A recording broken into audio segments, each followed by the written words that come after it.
मुंबईच्या डोंगरीतल्या एका पोलीस हवालदाराचा मुलगा जो डोंगरीच्या गल्ल्यांमधून आपलं गुन्हेगारी साम्राज्य उभं करतो आणि काही वर्षात जगातला मोस्ट वॉन्टेड डॉन बनतो. त्याचं नाव म्हणजे दाऊद इब्राहिम कासकर. 93च्या मुंबई साखळी बॉम्बस्फोटानंतर दाऊद कराचीला पळाला. तो स्वतः पाकिस्तानच्या कराचीमध्ये लपलेला असल्याचं भारत म्हणतो, पण त्याची सावली अजूनही मुंबईच्या रस्त्यांवर फिरते. त्याच्या बहिणींचे काळे धंदे, भावाची अटक आणि नव्या ड्रग रॅकेटपर्यंत अजूनही दाऊदचं अस्तित्व मुंबईमध्ये टिकून ठेवलंय. पण प्रश्न असा आहे की मुंबईच्या नाकात दम करणाऱ्या दाऊदचं कुटुंब आजही मुंबईत काय करतंय? दाऊदच्या कुटुंबाची कधीही न सांगितलेली थरारक कहाणी आणि त्याच्या दुसऱ्या लग्नामागची स्टोरी नेमकी काय आहे ते आपण आजच्या व्हिडिओमधून जाणून घेणार आहोत. नमस्कार, मी शुभम गोरे आणि तुम्ही पाहताय लगाव बत्ती. 1955 साली रत्नागिरीच्या खेड गावामध्ये एका पोलीस कॉन्स्टेबलच्या घरी मुलगा जन्माला आला. नाव ठेवलं दाऊद. वडील पोलीस असल्यामुळे इब्राहिम कासकरांची बदली मुंबईमध्ये झाली आणि संपूर्ण कुटुंब डोंगरी आणि नागपाड्याच्या गर्दीतल्या गल्ल्यांमध्ये येऊन थांबलं.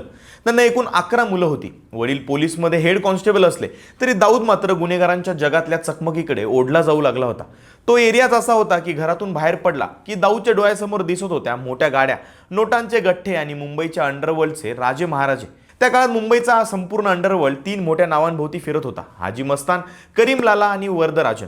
दाऊद सुरुवातीला याच गँगच्या रिकव्हरी आणि स्मगलिंगसाठी काम करायचा. पोलीस कॉन्स्टेबलचा मुलगा असल्यामुळे त्याला पोलिसांच्या हालचाली चांगल्याच समजत होत्या. हळूहळू दाऊदने इतरांचं काम सोडून स्वतःची कंपनी उभी केली आणि इथूनच सुरुवात झाली डी कंपनीची. त्या काळात सर्वात फायदेशीर धंदा होता तो स्मगलिंग.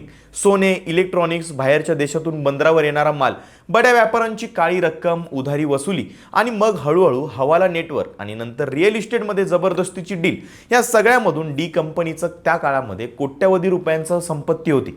दुबईच्या सर्वात महागड्या रेसिडेन्शियल एरियाजमध्ये बंगला, night club, race course, cricket मॅचेसमध्ये VIP म्हणून दाऊद दिसायचा. बऱ्याच बॉलिवूड अभिनेत्रींशी त्याचे संबंध असल्याचंही त्या काळी म्हटलं जायचं.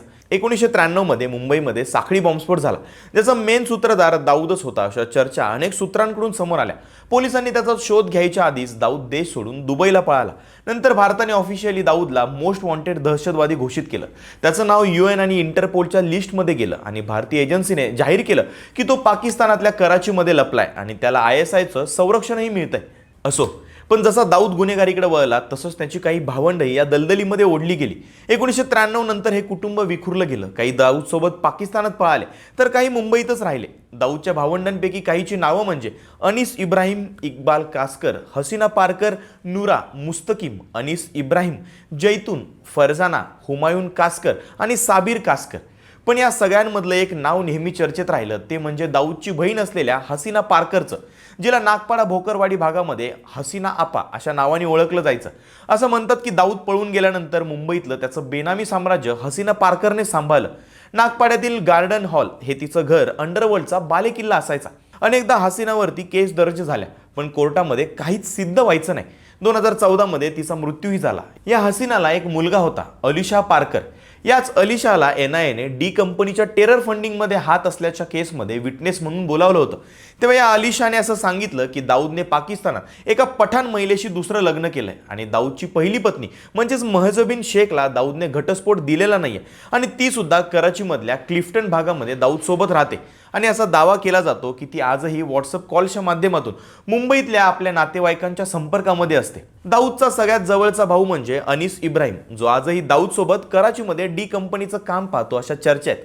त्यानंतर इक्बाल कासकर हा दाऊदचा मोठा भाऊ. खंडणी आणि मनी लॉन्ड्रिंगच्या अनेक गुन्ह्यांमध्ये सध्या तळोजा तुरुंगात आहे. भारतात सध्या तुरुंगात असलेला तो डी कंपनीचा एकमेव मोठा सदस्य आहे. दाऊदच्या या 2 सख्ख्या बहिणी जैतून आणि फरजाना या आजही दक्षिण मुंबईमध्ये राहतात. त्या कोणत्याही गुन्हेगारी कृत्यामध्ये थेट सामील नाही आहेत, पण पोलीस आणि तपास यंत्रणा त्यांच्या हालचालींवरती कायम नजर ठेवून असतात. दाऊदच्या बाकीच्या भावांबद्दल इतर ठोस अशी काही माहिती सूत्रांमध्ये तर नाहीये, पण काही जण असं सांगतात की काही भावंड अब्रॉड सेटल झाली तर काहींचा मृत्यूही झाला. रिपोर्ट्सनुसार दाऊदच्या स्वतःच्या फॅमिलीमध्ये एक मुलगा मोईन आणि 2 मुली मेहरुक आणि मेहरीन आहेत. मोईनने धार्मिक शिक्षण घेतलं असून तो एका मशिदीमध्ये शिकवतो, तर मेहरुक नावाची मुलगी हिचं लग्न पाकिस्तानचा क्रिकेटपटू जावेद मियादाद यांचा मुलगा जुनैदशी झाल्याची बातमी 2011च्या आसपास आली होती. बऱ्याच मीडिया चॅनलमध्ये त्याच्यावरती बरीच चर्चाही झाली होती. आणि हे सगळं कुटुंब सध्या कराचीच्या डिफेन्स एरियामध्ये अब्दुल्ला शाह गाझी दर्ग्याजवळच्या भागामध्ये राहतंय, असं NIAचं चार्टशीट आणि इंटेलिजन्स डॉक्युमेंटमध्ये नमूदही केलेलं आहे. दाऊदच्या नावावर भारतात असलेल्या अनेक प्रॉपर्टीज सरकारने साफेमा कायद्याअंतर्गत जप्त केल्यात. रत्नागिरीतलं त्याचं वडिलोपार्जित घर आणि मुंबईतल्या काही इमारती सरकारने लिलावामध्ये काढल्या. आज दाऊदचं नाव वापरून होणारी खंडणी वसुली खूप कमी झाली असली तरी कासकर नावाचा वापर करून आजही काही लोक गुन्हेगारी करण्याचा प्रयत्न करतात. सध्या दाऊद इब्राहिम 70 वर्षांच्या आसपास आहे. रिपोर्टमध्ये असा दावा केला जातो की त्याला गंभीर आजारांनी घेरलंय. पण ज्या मुंबईवरती त्याने एकेकाळी हुकूमत गाजवली तिथून त्याचं साम्राज्य आता जवळपास संपत चाललंय. त्याचे नातेवाईक एकतर तुरुंगात आहेत किंवा साध्या पद्धतीनं जीवन जगतात. तुम्हाला काय वाटतं, दाऊद इब्राहिमला भारतामध्ये परत आणलं जाईल का, की तो पाकिस्तानातच शेवटचा श्वास घेईल? तुमचं मत काय कमेंटमध्ये नक्की कळवा आणि अशाच व्हिडिओसाठी लगावबत्ती यूट्यूब चॅनलला सबस्क्राईब करायला विसरू नका.